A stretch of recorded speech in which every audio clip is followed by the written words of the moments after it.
ത്രിയേക ദൈവത്തിൻ്റെ വന്യതിരുനാമത്തിന് മഹത്വം ഉണ്ടായിരിക്കട്ടെ. നമുക്ക് ഒരു പഴഞ്ചൊല്ലുണ്ട്, കരിതോൽ ഉടുത്താലും അകബോധം വെടിയരുത്. കരി എന്ന് വെച്ചാൽ ആന.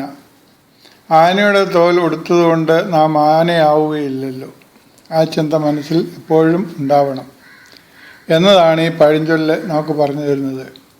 ഏതിനിൽ താൻ ആരെന്ന ബോധ്യം ഹവ്വായ്ക്ക് മറന്നതാണ് പിശാചിൻ്റെ കൗശലത്തിൽ വീഴാൻ കാരണം. യൂദായ്ക്ക് തൻ്റെ ഗുരു വിൽപ്പനച്ചരക്കായിരുന്നത് കാരണം താൻ ഉദ്ദേശിച്ചതുപോലെ ക്രിസ്തു ലൗകിക രാജ്യം സ്ഥാപിക്കാൻ പ്ലാനില്ല. അതുകൊണ്ട് തന്നെ ധനമന്ത്രിയായിരുന്ന 10 പുത്തൻ തരപ്പെടുത്താനും കഴിയില്ല. അവൻ്റെ ലക്ഷ്യം ധനമായതിനാൽ ഗുരു തനിക്ക് നീക്കിവെച്ചിരുന്ന പദവി മറന്നുപോയി, കരുതൽ മറന്നുപോയി, സ്നേഹം മറന്നുപോയി, വാത്സല്യം മറന്നുപോയി. അവസാനം പോലും ചാറിൽ മുക്കി അപ്പം കൊടുത്തതാണ് തൻ്റെ പ്രിയപ്പെട്ട ഗുരു. പെരുത്ത സ്നേഹത്തോടെ അവൻ്റെ കണ്ണ് ധനത്തിലും പദവിയിലുമായിരുന്നു. അതിൻ്റെ മാസ്മരിക വലയത്തിൽ മുങ്ങിയതിനാൽ അകബോധം നഷ്ടപ്പെട്ടു. കുടുംബകലഹങ്ങൾക്കും സമൂഹത്തിലുണ്ടാകുന്ന ചിത്രവാസനകളും കാരണം ഇതുതന്നെ. പലർക്കും പദവിയും പണവും മറ്റു പലതും എത്തിപ്പിടിക്കുവാനുള്ള തന്ത്രത്തിലും തത്രപ്പാടിലും അകബോധം നഷ്ടപ്പെടുന്നു. എന്ത്, എങ്ങനെ, ആരോട് പറയണം, പ്രവർത്തിക്കണമെന്ന് അടിസ്ഥാന മൂല്യങ്ങൾ പോലും അകബോധം നഷ്ടപ്പെടുന്നതിനാൽ ഇല്ലാതാകുന്നു.